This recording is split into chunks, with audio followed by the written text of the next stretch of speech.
Hola a todos, en este vídeo voy a mostrar cómo usar Google Lens en el Pixel 10.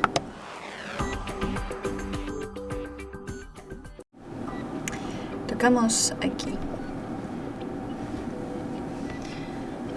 Seleccionamos mientras se usa la aplicación y podemos usar Google Lens para buscar.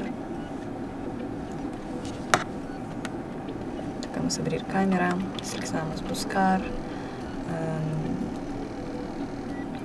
Podemos hacer foto o podemos preguntar sobre esta imagen.